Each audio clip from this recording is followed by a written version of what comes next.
Legends of S.H.I.E.L.D., a podcast member of the Gonna Geek Network, just like the one you're listening to now. The opinions expressed are those of each individual. Check out all the other podcasts at GonnaGeekNetwork.com and get ready because geekiness begins in 3, 2, 1. You are listening to the Starling Tribune, a podcast dedicated to the Arrow TV show. This guy gets more airtime than the Kardashians, right? This podcast is not produced or maintained by the CW, Warner Brothers Television, CTV, or DC Comics. All characters, situations, and stories are the properties of Time Warner. I am the Oracle, and this is your Tribune. Welcome back to Earth 2's favorite newspaper, the Starling Tribune. I am the award-winning chief editor, Stargate Pioneer. My friends call me SP. And your reporters for this episode, this special episode, number 156 of the Starling Tribune, are Chris. Well, that's neat. All 12 volumes, right, Chris? And Michelle. What I do is not up to you. Oh, gotta give a woman her independence. And then special guest reporter this week, Haley. That tiny thing tells you what to do. Yes, that tiny watch tells me what to do. Oh, is that what you was talking about? Okay. That's right. This podcast is recorded on Sunday, June 4th, 2017, live on Geeks.live.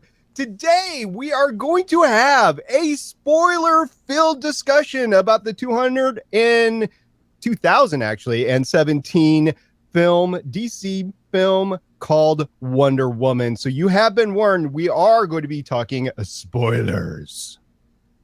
That's right. And if you're new to the show, thank you so much for searching us out on the internet and joining us. If you like our content, please feel free to swing by our network home over at GonnaGeek.com, where you can find our entire back catalog of old shows and a ton of other geeky videos, podcasts, and articles that are all under the Gonna Geek Productions banner. Thanks! And Michelle, I think we're just going to go dive right into it and break down the film.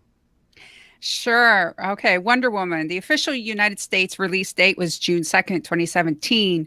Directed by Patty Jenkins. Story by Zack Snyder, Alan Heinberg, and Jason Fuchs. Screenplay by Alan Heinberg. Wonder Woman was created by William Moulton Marston. Executive producers John Berg, Wesley Kohler, Jeff Johns, Stephen Jones, Stephen Muchin, Rebecca Steele Roven. Producers Tommy Gormlin, Chris Kaminamoto, Charles Roven, Deborah Snyder, Zack Snyder, and Richard Seckel. Cinematography by Matthew Jensen. Music by Rupert Gregson Williams. Editing by Martin Walsh. Runtime 2 hours, 21 minutes. Rated PG-13. And a reported budget of $150 million. Well, And Haley, why don't you take the main cast for us? Well, our lead, Diana, Princess of Themyscira, Wonder Woman, was played by Gal Gadot. Our lead male actor, Steve Trevor, played by Chris Pine. Hippolyta, Queen of the Amazons, was Connie Nielsen. Antiope was played by Robin Wright. Ludendorff was played by Danny Houston. Sir Patrick is David Thewlis. Saeed Tagmoi, that's all right, was played by Samir. Oh, wait, I think that's backwards. Oh, that is backwards. I'm sorry. Samir. I was like, wait a second. Oh. Shoot, Anyways, sorry. Charlie was played by Ewan Brimner. The Chief was played by Eugene Braverock. Etta Candy was played by Lucy Davis. And Dr. Maru was played by Elena Anaya. And we all saw it. Some of us saw it multiple times, but we all saw it. And before we saw it, we saw a bunch of trailers. So we're just going to get those out of the way really quick. Michelle, why don't you run down the trailers that you saw before you saw Wonder Woman? Sure. A Mountain Between Us, Hitman's Bodyguard, Transformers, The Last Night, I think it's called, Valerian, The New Spider-Man, Blade Runner, Atomic Blonde, and Justice League. And Chris, what trailers did you gather up? So sadly, no Spider-Man Homecoming. I was really geeking out for that. Didn't happen. But we did get Blade Runner 2049, Atomic Blonde, whatever that Valerian movie is that I kind of sort of want to see. I'm not 100% sure. Geostorm, which looked like total poop. Murder on the Orient Express, and Transformers Still Exploiting My Childhood. Haley, what do you got? I saw Atomic Blonde, Spider-Man Homecoming, Glass Castle, Blade Runner 2049, and Apocalypse Movie 2017. Geostorm. Was that Glass Castle trailer the movie about the family that was moving around? Whatever. I saw that too. I saw Blade Runner 2046. Sadly, I did not see any Spider-Man Homecoming. I did see Geostorm, and it was all right, but I can't say it was total poop like Chris did. Murder on the Orient Express, of course, that timeless story now, and it looks like it's going to be done really well. I'm not sure it's up my alley, though. Atomic Blonde, which was amazing, the action that was shown in there. And Michael Bay's exploitation continuing with Transformers, which I vowed not to see in the theater. And some scary shark movie that there is no way in Hades that I'm going to see that one either. I got that one too. It also looked like poop. So, Michelle, how many times did you see the movie? I saw it twice. I saw it Friday at 7 p.m. The audience was about half full. And then I saw it Saturday at 11 a.m. And that showing was full. And what I was really happy about is that after each showing, there was a round of applause. I didn't start it. Other people started it. So that was awesome. It was my fault. Hey, Chris, did you just see this one once? Just saw it once. Went Saturday at about 3:45 is when the show time started. It was only about half full, but bear in mind I live in a college town and all the students are gone for the summer. So all of us townies are just now starting to come back out on the town. Haley, are you on your 5th or 6th screening of the film? No, I've only seen it once so far. I saw it Friday after work at like 5:30, and that I went to a theater that has assigned seating. So I know when I picked my seats, there were 4 seats left available. So that's at most how many seats were available. And I wanted to see it again yesterday, but I also wanted to spend the whole day in my pajamas, so I did not see it again yesterday. But I'm seeing it again tonight. I'm with you on that one. I saw it last night at the Good Theater, which means I drove an hour to get there. I bought the tickets earlier on in the week because the last time I tried to do this, it was sold out on Saturday night.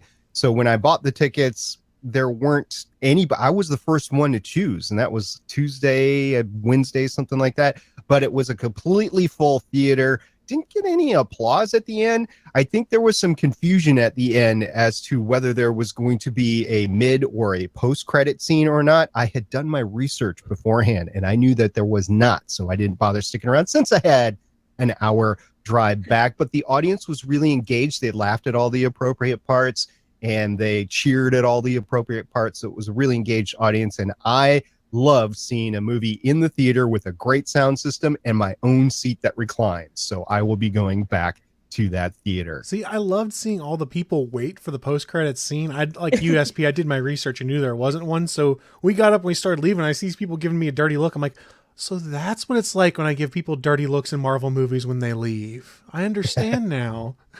Well, how many people even know the difference? Like lay people know the difference between Marvel and DC. It's just a superhero movie. That's true. That they went to see. And they know that superhero movies have extra scenes. I was listening to a live podcast yesterday, and they were completely confused. They didn't understand if there was a mid or a post-credit scene. They didn't understand the difference between DC and Marvel. And then one of the listeners kind of freaked out and told them what was going on. So, oh, sorry, pardon us. I think they were doing it just to get a reaction. Moving on, let's talk specifically about the movie. If you're new to the Starling Tribune, we usually cover the CW show Arrow, and we talk every single time about the main themes and plot of the specific Arrow episode. We're going to be running into that for Wonder Woman right now. So last spoiler chance, we are going to talk about the movie. Michelle, talk about the overall theme. Well, this film is an origin story to let us know how Diana became Wonder Woman. And very much you do nothing or you do something, fighting for a cause, realizing that helping people, you should be doing what you can and not judging, oh, these people deserve my help, why these people don't. You should be acknowledging that, everyone is capable of good and bad, and that you should believe in love and, to see the good in people and to help them achieve, that possibility. Haley, you are the producer of the Crimson Comet, which is a podcast about the CW television show Flash. You're also my co-host over on Legends of S.H.I.E.L.D. on the Marvel Universe. What did you think about the overall themes for this movie? Thought it was awesome. That's all I have to say about this movie. It was just amazing. All right, Chris, did you have anything specific to say about the overall theme? Overall theme, yeah, here's how you do a superhero movie, DC Comics. This is your blueprint. I'm gonna say something that sounds terrible. I don't mean it to. Wonder Woman probably should have been the hardest out of the big three movies to do between Batman and Superman. It probably should have been the hardest because arguably not quite as well known as the other big two guys because they've had tons of movies. They nailed it on every front. So what the heck is wrong with them that they can't pull off a Batman or a Superman movie lately? Wonder Woman single-handedly saved the DC cinematic universe. Yeah, if they sure can as hell wasn't continue Suicide Squad. Right. If they can continue on with this, it's going to be amazing. And if Wonder Woman doesn't get any awards out of this, so I can call it the award-winning Wonder Woman movie, DC has something wrong with their promotion because this should be an award-winning film. It was great. Yes, Haley? I was going to say, Chris saying this should have been the hardest. Maybe they had a little more freedom with this one because it wasn't as tied into the universe that they're building. You know, it's taking place decades before any stories we're going to hear. No, that's fair. I mean, I think, and we'll probably touch on it later, I think they learned a lot of lessons from the Captain America First Avenger being a period piece, and I think they improved on a lot of what Captain America had done. I had that vibe actually myself as well, that it was done in the period piece of World War One this time. Right. Of course, Captain America over on the Marvel side was World War Two. But I got the feeling that they were able to take a lot of liberties because it was done during World War One. And to be honest, there really isn't that cinematic knowledge of World War One as there is with World War Two. There's a lot more movies about World War Two, so your fan base is a little bit more intertwined with World War Two than World War One. So there is that aspect to it as well. But Wonder Woman doesn't start off, of course, with World War One. It starts out with a quick current flash. I won't say flashback, but a quick scene in the current, and then it flashes back to Diana Prince as a young girl, and you get that god evolution. And from that standpoint, the animation kind of reminded me a lot of the animation that I saw in Guardians of the Galaxy 2. So I'm wondering if that's a theme right now to do that sort of computer-based animation in flashbacks and storytelling, where you don't want to go too far in depth with the story, but you want to make sure everybody has the same background going into it, because this movie can be seen by little kids on up to senior citizens. So you never know where everybody's starting from a knowledge base. All right. So we'll jump into what we do great, which is next, the fight scenes and the stunts. Michelle, there was a first fight on the beach, wasn't there?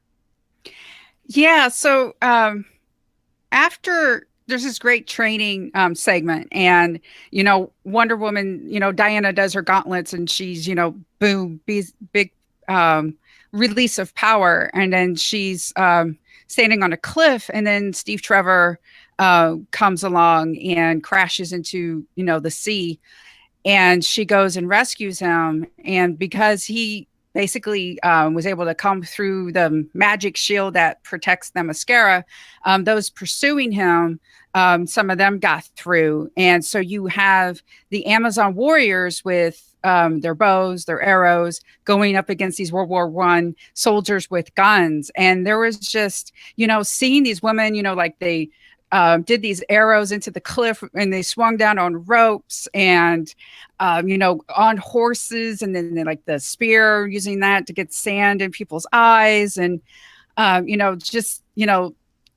everything. It was just amazing when she jumps off the shield and fires those 3 arrows. It's an amazing sequence. Yeah, but where was the boxing glove arrow? Wrong. No. This is not the Green Arrow, sir. Not the Green Arrow at all. The gauntlets were amazing. The training scenes were amazing, by the way, too, with all the women out there just doing tremendous stunts. Pretty sure most of it was wire work, but that doesn't make any difference. It was great on the screen. I've got a question about the ship that went through the shield. It sank during this entire battle, but there was no indication of why. It wasn't shot. Did the shield itself damage it? I don't know. The shield. It hit the shield, and the shield still had some power. And if you notice, it was leaning and everything once it hit. So that's why it sank. Okay, I was watching it intently, wondering what was going on. It started leaning, and I thought we were going to get a all hands sinking. I had only seen it once, but well, no, never mind. He flew out. I was going to say, wasn't Trevor on that ship? Did he sabotage it? But no, he flew out. Flew out of that base before. Forgot. Jeez, Haley. Sorry. All right. So Ignore Haley, me. since we're ignoring you, why don't you tell us about what happened in the alley in London? Well, Steve realizes they're being followed, and he tries to hide them away in this alley, but they just ended up surrounded by bad guys in an alley. And he tries to do the chivalrous thing and get behind me. And she puts out her gauntlet and blocks the bullet. And he's like, or don't. And then there's an awesome fight scene. There definitely was. Did anybody get the kind of the likeness between Captain Kirk of the Enterprise and Steve Trevor? Just a little bit. He only had a few Captain Kirk moments in there. No, Steve. What's interesting, Steve Trevor is a lot more complex than what they've done with Kirk. And kudos to Chris Pine. I have to admit, I was giving Gal Gadot a chance, as Wonder Woman and everything. But I have to admit, with Chris Pine, I really have never been able to see him, act beyond Kirk, and he did a really good job in this movie. I thought so too, but the hazard you have when he's an iconic character like Captain Kirk is even when he's not trying to be, sometimes you see those little moments that remind you, because I love Star Trek Beyond, for instance. So when he hops on the motorcycle and you see him driving through the forest, I was kind of reminded of the dirt bike scene from Star Trek Beyond. And then the whole sneaking in, grabbing a book and just walking out of the chemical complex. I'm like, oh, that's a total Captain Kirk move. He's just a baller right there. But no, Chris Pine was awesome as Steve Trevor.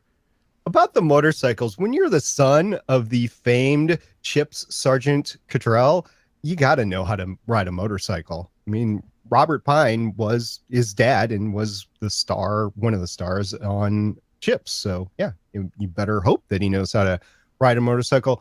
But also, he had some amazing scenes with the lasso telling the truth, and just the jokes back and forth. It was fun seeing Chris Pine as Steve Trevor and pulling that one off. Right before the battle in the alley, though, there was that wonderful scene of Diana Prince actually suiting up, so to speak.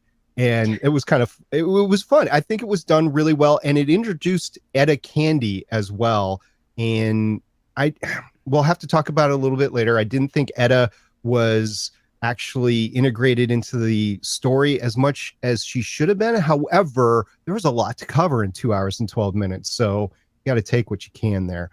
So Chris, there was this wonderful battle in No Man's Land. And what did you take from that? Wonder Woman's a badass. And evidently her shield is made of vibranium, much like Captain America's. Because that thing took tons of bullet fire. Well, she's got a machine gun nest just drilling her shield. And I was like, man, there's not even a scratch on it. That's awesome. Themysciran metal workers. We need more of them in this world. And all of the German soldiers will keep shooting at her, even when they're being shot at by other people. Yes, that's true. And they don't shoot at her legs. They just keep aiming at the shield. So a constant theme throughout this movie was back to World War I and the fact that chemical weapons were actually used in the battlefield back then. Also, Steve Trevor was using a shotgun, which are illegal on the battlefield now, but were used a lot back in World War I. So it was very time specific, and I did enjoy those little nuances that they threw in there specific to World War I versus any other war movie that we saw. But yeah, she got up there, and I did notice that there was just that one machine gun nest, but as they looked up from above, it definitely looked like there was shots coming in from the left and the right. Like there was 3, but maybe that was just all the bullets coming from those people on the left and the right flank. Good pull. Yeah. One of the things that I liked is that, Diana is like, no, we need to help right now. And up until this point, you haven't seen her as full Wonder Woman gear. Like when you see her leaving Themyscira, she's got the cloak on and all that, you get hints. And here she is. She takes down the hair. She goes over the cloak, and it was beautiful. There's this, and then she comes up, and it's one of the best hero shots that I have seen in such a long time. And the first time I watched this is when I lost it, because I'm like, I watched the TV show. I spun around as a little girl with plastic bracelets and the whole deal. And I'm like, okay, I'm seeing Wonder Woman. I think I'm going to lose it. I think I'm going to lose it. And then the movie starts and I'm like, I'm fine. I'm like, oh, okay, I got a handle on this. But when you finally see her as Wonder Woman, I lost it. I started crying because I was just so happy to see Wonder Woman, and the fact that she came and she leads the charge, and she's the reason why they were able to go across no man's land. And if you know anything about World War I, that was a really good depiction, them being entrenched for months and years all end. Because this is why I like the World War I setting. It is the first modern war. You had horses and trucks and armored, you had tanks and you had machine guns, and it was just a really good setting and a really good depiction of what like war was like in World War I. You bring up the iconic hero shot of Wonder Woman coming up, and I don't think we can go any further without doing justice the casting of Gal Gadot as Wonder Woman. We saw her already on the big screen in Batman versus Superman or Dawn of Justice or whatever you want to call that debacle, but this was, as you said, her first iconic hero shot. She wasn't as big, wasn't as built when she was cast. She's put on some muscle, but she's not necessarily an Amazon. So how did you feel about her body style as Wonder Woman? I was fine with it, because if you notice, one of the things I liked about when you saw Themyscira, you had a variety of Amazons. And I think that's one of the things I like what the film did, because some comic book versions, they almost all look the same. But when on Themyscira, you had, tall, thinner ones, you had bulkier women and such. So I was fine with it. Haley, you have a wonderful Wonder Woman. For those audio listeners, Haley is got like the Wonder Woman like jacket, and she's even got like the tiara and stuff. So what did you think, Haley? It's a Wonder Woman onesie is what it is.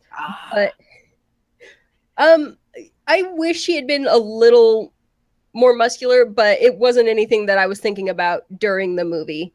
So it was fine. That's exactly where I was. I just took it on the fact that this is the Wonder Woman on the screen, and that was what I was going to go with. So I didn't have a problem with it, but just had to tip the hat to those people when she was cast that had those concerns. I don't think it was a big deal on the screen. Same as Michelle, though. I was resisting the urge to hop out of my seat when her theme music started playing during her charge across no man's land. That was the first moment in the movie where I was just stupid grin plastered all across my face, ready to fist bump. And it wasn't just no man's. Go ahead, Michelle. Well, and another thing, if you notice, her fighting style is a lot of leg sweeps and flips. She's very agile. So her body type does fit that agile type of, fighting warrior. Style. Yeah. It does. And the way they sped it up and used the whip all at the same time, I didn't have a problem with it. I could see other people having a problem it's almost animation but and maybe it was. I don't know actually how they shot those action scenes, but I didn't have an issue with it. The fighting style okay. was great, but they have the typical problem that you see with the Zack Snyder movie where they like slow-mo scenes a little too much at times. You're like, okay, and it's a minor quibble. It's not terrible, but it's noticeable after a while. You're like, okay, you really didn't have to go to a slow-mo sweeping camera right here.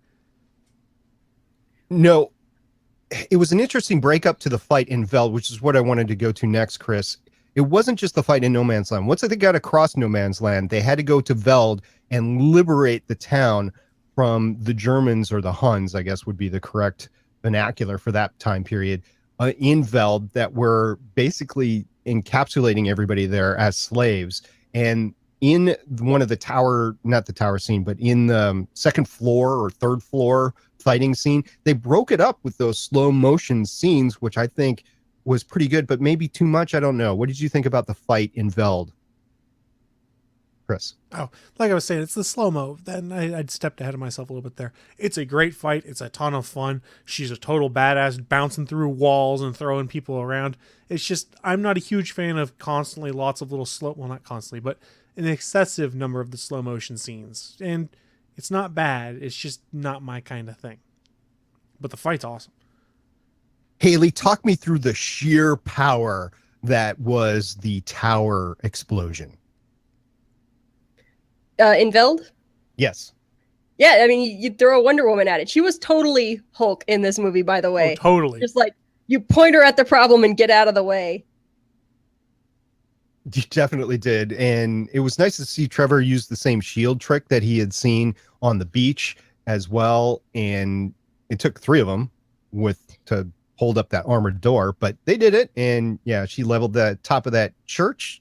I would say it was a church.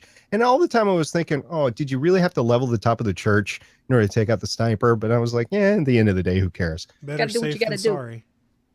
Yeah, but you also got that great shot of her, like that low angle, and out of the rubble, there she is, and she's standing there, All the shots were good. The Wonder Woman was good. And then there were a couple more battles, though, that we got to get through. And there was the Diana versus Ludendorff battle. Michelle, what happened with that? And do you think that she came out of that okay?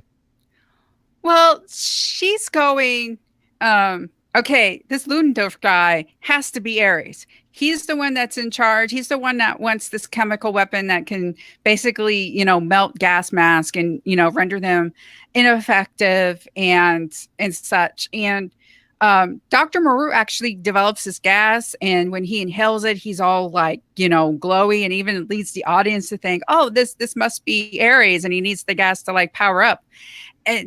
And so she, goes and they had like this fight, sword, and he can actually punch her and kind of hurt, and you throw stuff at her.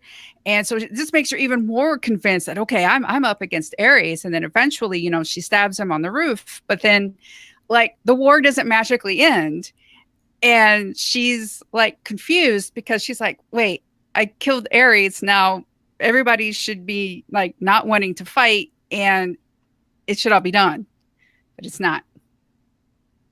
And she walks away like wounded. She's mentally and spiritually wounded from that. Like, she is wrong. And she just doesn't understand how she can help mankind or her being because it didn't work. She quickly finds out that it's not the case. Right, Haley? Right. Well, a big part of the end of this movie is her coming to the realization that men are not the world of men is not this pure, innocent, beautiful thing that she had been raised to believe, because all she knew before this started was what she'd been told, which is that, Zeus created mankind to be kind and wise and all these things. And it was only through Ares' corruption that they ended up like this. And she kind of comes to the realization that, that's not necessarily the case. But then she quickly meets up with Sir Patrick. Yes. Remus Lupin. Yep. Anybody who has seen movies before knows, like, you don't get an actor like that to have him stay back in Britain and, just kind of talk on the phone every once in a while. Like, you knew he was up to something when you saw who he was. The moment he took that book and was like, oh, wow, this is great. I knew from that moment on that he was bad guy.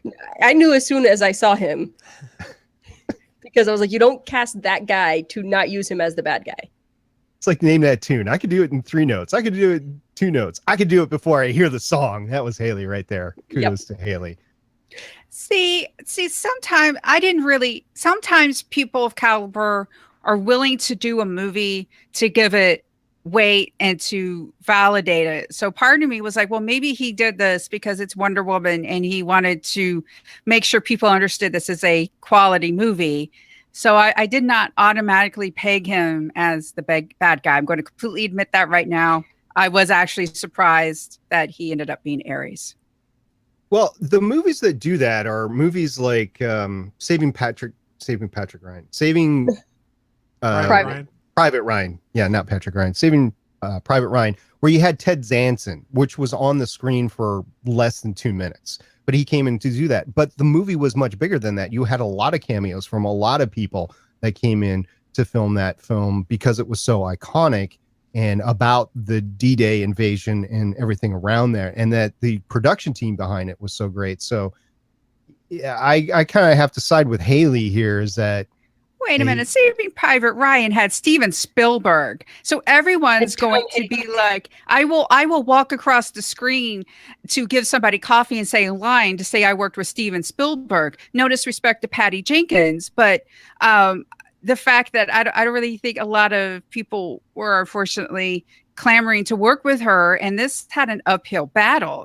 Is this just going to be just a throwaway movie or anything like that? So, again, Steven Spielberg directs people reading the yellow pages. People are going to do it because it's Steven Spielberg.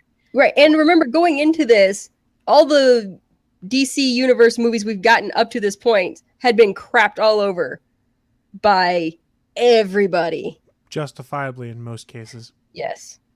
Including the award-winning Suicide Squad, in my opinion. Just throw up in my mouth a little bit. So that was the fights. They were amazing throughout. The final fight with Sir Patrick, or Ares, as we can call him now, was amazing. Wonder Woman coming to power after Steve died was just, had rage in her, and she had to calm herself down before she took out Dr. Moreau, who I'm sure we'll see again. She just didn't come into this movie and leave without a future, basically. I prefer DC her universe. Other name of Dr. Poison. Dr. Poison, yes. That's an awesome name. So I think we'll be seeing Dr. Poison again. And I kind of don't think so, because the rest of the movies are taking place like 100 years after this. Yeah. I don't know. I mean, she left without an end, though. I just think it's a dangling part out there. So I think we're going to get at least a reference to her in the future. She's a symbol of the fact that someone who basically turned to the darkness, and Diana was able to say, okay, you turned to the darkness, but you still deserve to live. I just don't deserve to take my wrath out on everybody. All right. Well, time will tell. We'll see in 5 years, 10 years if she comes back. I agree with Michelle. Her point was to be the one that Wonder Woman allowed to live. All right. Well, let's talk about Wonder Woman. Let's talk about her beginnings in Themyscira. So, Chris, what did you take away from the island of paradise? Well, it's a beautiful place they went to go and film that. I mean, everything pops off a screen. Beautiful environment. What a place to grow up if you're Princess Diana, I imagine. But it's kind of nice to see that Princess Diana wants to learn to fight, even though her mom doesn't necessarily want her to. And you eventually get the payoff for that. They planted the seeds. There's a reason Hippolyta is not wanting her to be trained. What's it going to be? And we finally get the payoff at the end of the flick. But Themyscira, awesome place. They did a great job of recreating what I had seen in the comics and in the cartoons before on the big screen. I got a poll question for you guys. When little Diana, the little baby Diana, when she's running around after she gets caught and she jumps off the side of the cliff, you think something bad was going to happen to her unless mom caught her, or do you think she'd have been okay? Chris? I figured she'd have been all right. I mean, you can't kill the title character off in the first 10 minutes. Well, of course. But Haley? We're going to need another Diana. She would have been splat unless mom caught her. Okay. I think she was ready to parkour off of the building and stuff. She's been watching Ninja Warrior. Yep. Okay, there's 2-4. Michelle? Yeah, I figured because she was actually, if you notice, there was actually still walkway where she was going. So I figured she was going to jump, and like when she did a land and roll, that's what I figured she was going to be doing. I thought she was going to be toast at the bottom of that ravine, personally. I thought she was going to deflect off that wall that she was headed for and then further down. So that was just me. I'm glad we drove an hour for 10 minutes of movie and 40 minutes of previews. What the hell? But she wasn't good. I mean, mom caught her, so it's no big deal. But hey. No, you cut to Hippolyta talking to Jesus like, listen, I know you gave me that kid, but can I have another one? This one's broken. I think that shows just how well mom knew her. It's like she had been through this before so many times that she was just like waiting there going, my daughter is running. Okay, she's going to do this. And it's just like, wham, catch. Like, yeah, like that's how much of a mom she is. She knew. Mom always knows. She did. But she didn't know specifically about what was going on in London and the fact that it was hideous, did she, Michelle?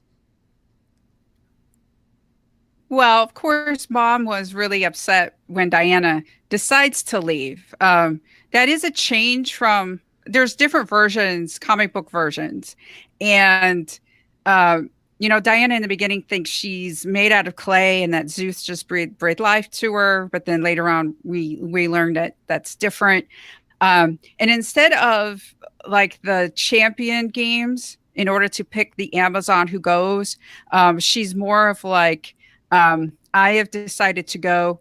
And then she leaves. And that was a heartbreaking scene where mom is like, you've been my greatest love. And today you're my greatest sorrow. And it's like, well, that's a way to send off your daughter when she's never going to be able to see you again. Like, thanks for breaking my heart, kid. Bye. So yeah, and then the way they contrasted, Themyscira is bright and beautiful, and then when she wakes up in London, which is gray and dreary, it does, when she says it's hideous, it's like, yeah, look where she's from. Yeah, if all you knew was an island paradise, pretty much anything's going to be hideous in comparison, I wager. But there's ice cream, so that's good. And that was plucked right out of the comic and a Justice League Justice League movie. I think it was Justice League War, that scene, and it was great to see. You should be proud of your accomplishment. Yes.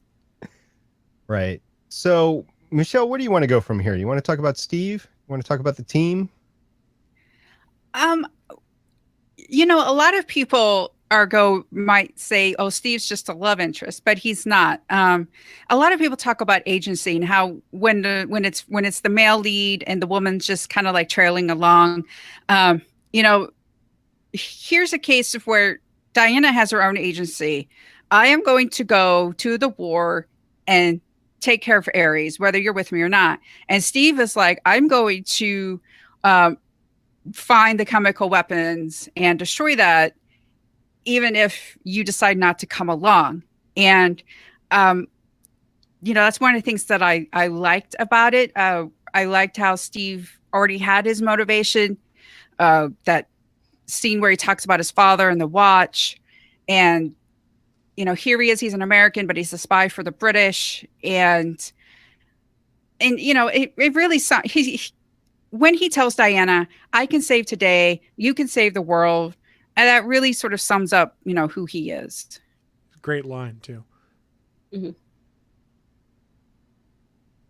I was 50-50 in the theater when I saw it until I thought about it a little bit, that he actually died in the plane. I was like, yeah, maybe. I mean, we didn't see a body, but I think they just didn't want to show it. And he is indeed gone. Steve will not be returning. Chris Pine will not be returning to the DC. Unless the Flash time traveled again, because damn it, Barry. You have to go there.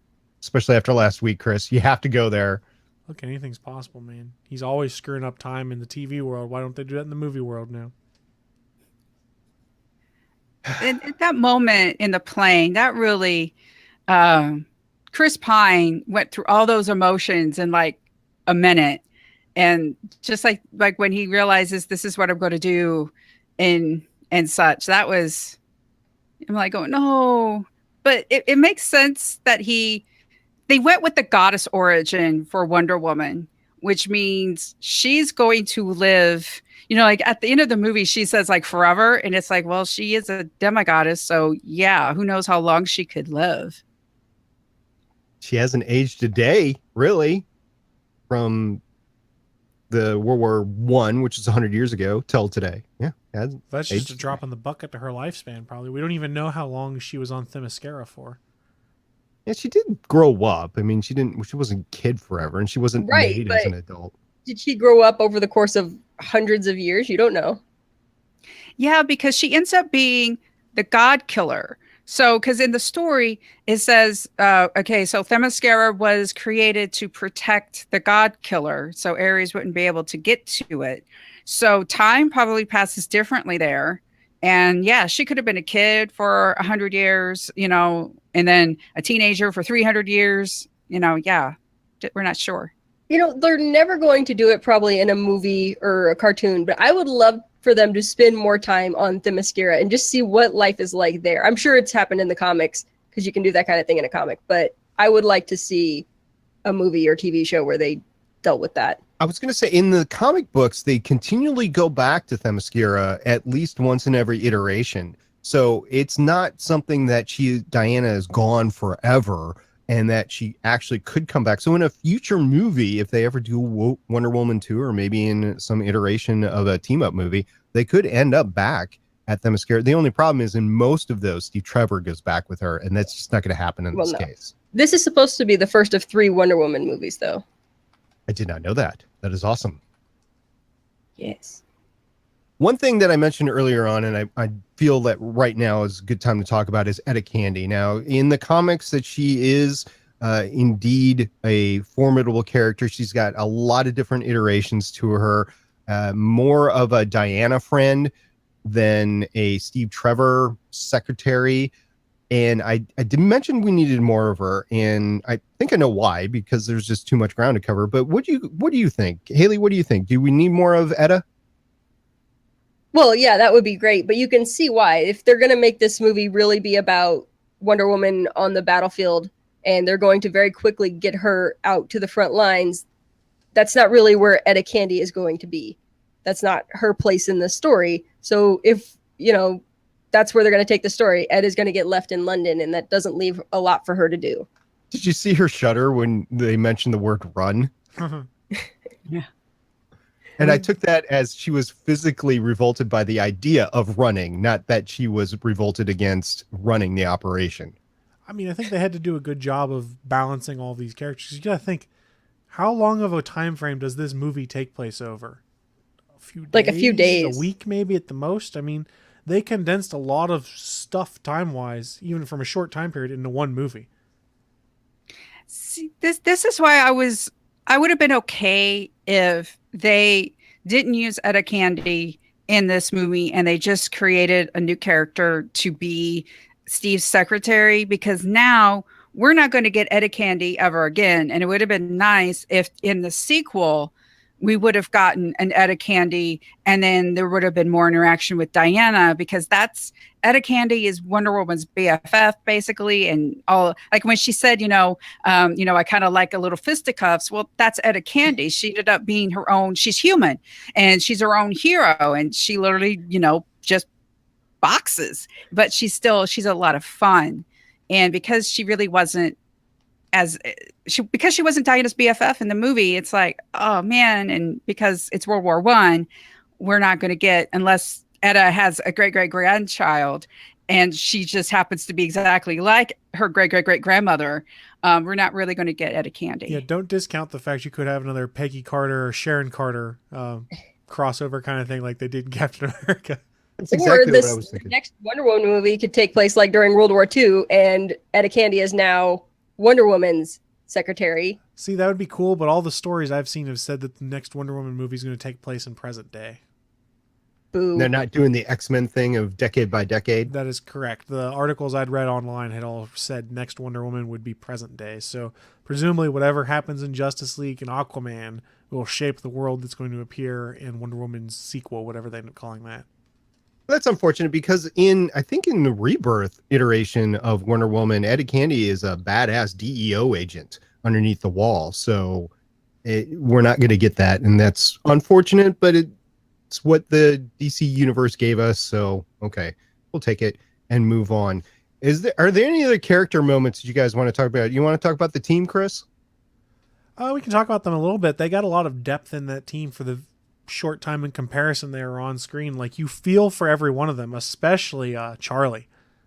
the sharpshooter who can't take a shot for a while there, and then the sharpshooter who sees the miraculous things that is Diana basically laying waste to the battlefield and giving people hope, which gives him his hope again. So he starts singing again for the first time in years. Very powerful moment there. It is, and it was great to see the team out there and interacting and really not just being sidekicks, but actually being main players. I mean, there were sidekicks, but they were being main players along the way as well. And they all agreed to continue on, even though they were not getting paid anymore. Haley, any last character moments? Do you think that there was the tall brunette woman that was always with Antiope? Was that supposed to be like her wife? I think so, because the reaction that she had, I'm like going, oh, there's the girlfriend, wife. That's what I thought.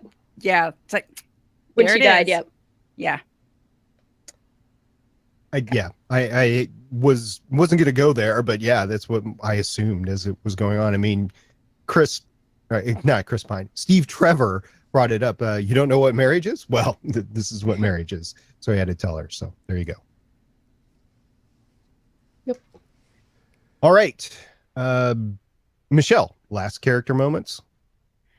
Yeah, I really did like the team, and it showed like Diana, like when she kind of judged people. It's like, oh, this is a smuggler, and then when she starts talking to Chief, it's like, I'm here because I'm free, and my lands have been taken. It's like, oh, who took your lands? And he points over to Steve Trevor. It's like his people, and then Samir, who can talk his way, he could probably sell Eskimos an igloo or something. Like it, he really could just talk his way. And he had this great moment where he says, we can't always be who we want to be. Sometimes, we stumble and things happen.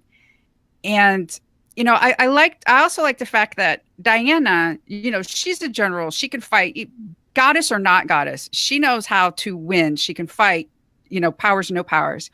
But she wasn't versed in modern warfare when you have espionage and when you need to hide and when you need to let the so-called enemy go in order to find the gas. Because, at the gala, I loved how she, had the sword in her back. She just wanted to go up.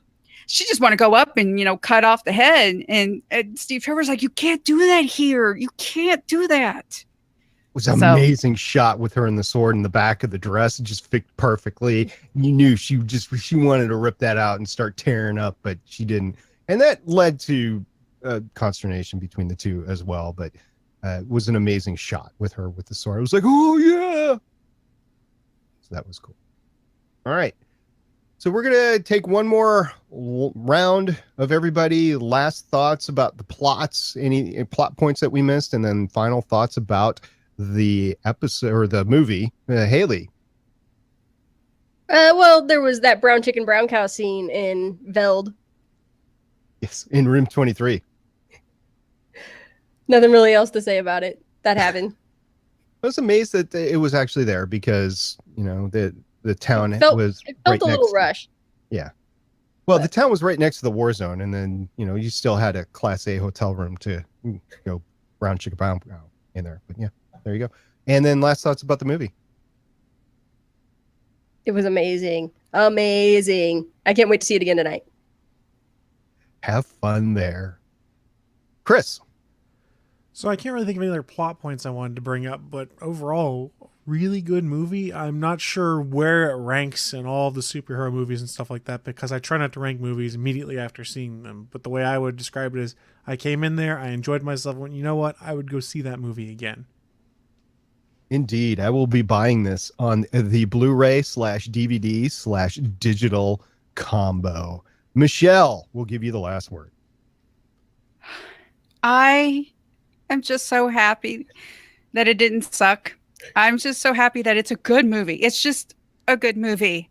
And during the first screening, my theater actually kept the lights down for some reason. It made everybody think there was a scene because they didn't turn on the lights. But I'm glad they did, because the first time I saw this, I was just crying because I was so happy at how just tight it is. It had humor, it had heart, it had action, well paced, and everything. And just to see one of my heroes on screen done really well. Thank you, Patty Jenkins. Thank you, Gal Gadot. Thank you, DC, and everything. I'm just so happy. It's good. Let's just hope they don't screw it all up with Justice League. I know. Because I'm a positive person by nature. I know.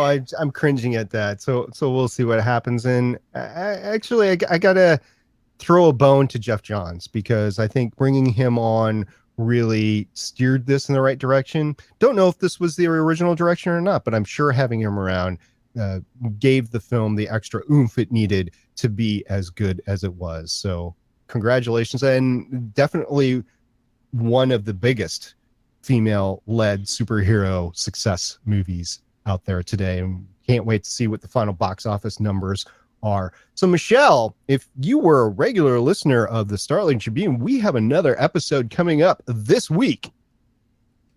Yes, we do. In this week's episode, we're going to be continuing our watch of Legends of Tomorrow. We're going to be discussing The Chicago Way, which is the 8th episode of season 2. It originally aired Thursday, December 8th, 2016. And the Legends track a time aberration to 1927 Chicago and realize they've been set up by U-Boat Thawne, Damien Dark, and the newest member of the Legion of Doom, Malcolm Merlin. Directed by Ralph Hemmecker and writers Sarah Nicole Jones and Ray Utarnichit. Woohoo! Can't wait for that.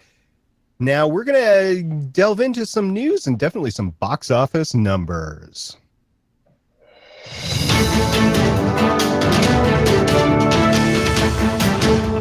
Straight from the Starling Tribune news desk, we're going to run into some box office numbers right now. Remember, we said that this film took about $150 million to make. And Michelle, what kind of money has it made so far?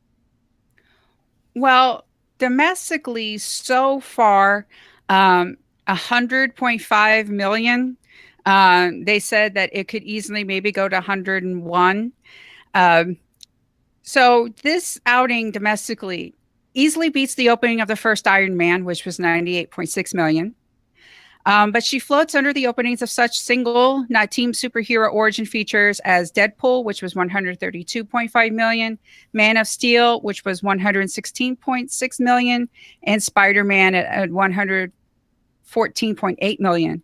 Currently, Wonder Woman is the 6th best domestic opening at the June box office and 2nd best for WB and DC after Man of Steel. So domestically, she's a hit. She's going to have a tough time against Transformers just because of the international box office, but I would love to see Wonder Woman do better than Transformers. That's because I have a thing against Michael Bay for ruining my childhood. Well, and there's a trend right now. Domestic audiences are getting tired of these constant long series of things. Look at the Pirates movie. Its numbers were not what they expected and had like a massive drop this week. So don't be shocked if Transformers doesn't do as well as you might think it would. And well, the last one didn't do. Oh, sorry. And I like that Wonder Woman was just a complete movie. It was, end. Haley, what did you want to say? Well, I was going to say the last Transformers movie did not do well domestically. The last few have not done well domestically. It's just that they're doing so well overseas that they can keep making them. Right. And I still refuse to see this one in the theater. So, Haley, we have a story by the deadline.com about the glass ceiling for female directors. Right. This one just was so good. That's what I did. Sorry. Do you want to take the international, which is right above it? Sure. Michelle, why don't you do that? Well, so continuing with numbers, offshore. So globally, she's doing 223 million global. So in her mating outing, Wonder Woman dominated the international box office with 122.5 million on 34,300 screens in 55 markets. And that's without such major hubs as France, Germany, and others. In overall terms overseas, the movie outperforms such key superhero comps as Thor 1 and 2, Iron Man 1 and 2, Guardians of the Galaxy 1 and 2, Doctor Strange, Captain America 1 and 2, Man of Steel, and Ant-Man. So doing pretty well. Mm-hmm. We will keep track of the box office in the future weeks of the Starling Tribune. So Chris, we are part of this wonderful network, which if you haven't gotten enough of Wonder Woman coverage, there will be at least, and we were discussing this pre-show, 3 other shows doing their takes on Wonder Woman. But in case somebody wanted to delve outside of the Wonder Woman or DC universe, what else is there on the network for our listener to go check out? So like SP's mentioned, there's a lot of different shows in the network, some of them focusing on shows like The Flash and Arrow or general geek culture, things like that. But each week we try to focus on one specific show or a different specific show. And we know we've tossed some Marvel teases in here in a few places. So, hey, you guys should go check out the Marvel Podcast Network. Go check out episode 177 of Legends of S.H.I.E.L.D., where they talk about the Luke Cage episode DWYCK. Legends of S.H.I.E.L.D. Director Stargate Pioneer and Agent Haley discuss the Luke Cage episode DWYCK and watch the rise of Diamondback and his criminal mastermind Mariah. And you can check that out over at GonnaGeekNetwork.com. Legends of S.H.I.E.L.D. is there, and a variety of other shows that make up the entire network. Thank you very much, Chris. And if somebody wanted to check out our live show, where would they come to? Sure, just head on over to geeks.live each week when we record live. And if there's not even a live show going at the time, go check out the calendar on the bottom of the page. It'll tell you when all of the live shows are taking place.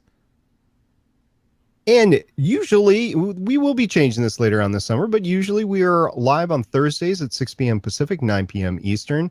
And don't forget, if you like us, to rate, review, and subscribe us on iTunes. That 5-star review would be great. And thank you very much to our production team behind the camera and microphone, including our video editor, Chris. You can find all of our contact information on the Gonna Geek Network at GonnaGeekNetwork.com, where you can check out our forums and other shows. If you want to share your thoughts, head on over to our Facebook page, send in a tweet, or you can call us at 612-888-CAVE. That's 612-888-2283. Well, that was a great episode. Thank you, Haley, for guesting today. So this wraps it up. Any last words before we sign off? At Stargate Pioneer. Hashtag all 12 volumes. At the Chris Farrell. Hashtag Remus Lupin. At Awesome Engineering Girl. Hashtag Wonder Woman. And I am Michelle Ely. I am at Michelle Ely, signing off with hashtag I'm just so happy. Oracle, I think we're done here. This was the Starling Tribune.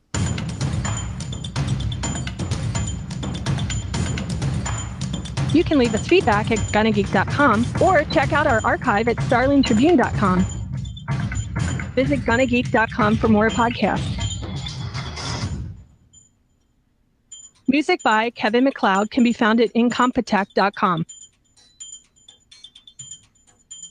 This podcast is not produced or maintained by the CW, Warner Brothers Television, CTV, or DC Comics. All characters, stories, and situations are the property of Time Warner. No infringement is intended. We will see you for the next episode of CW's Arrow.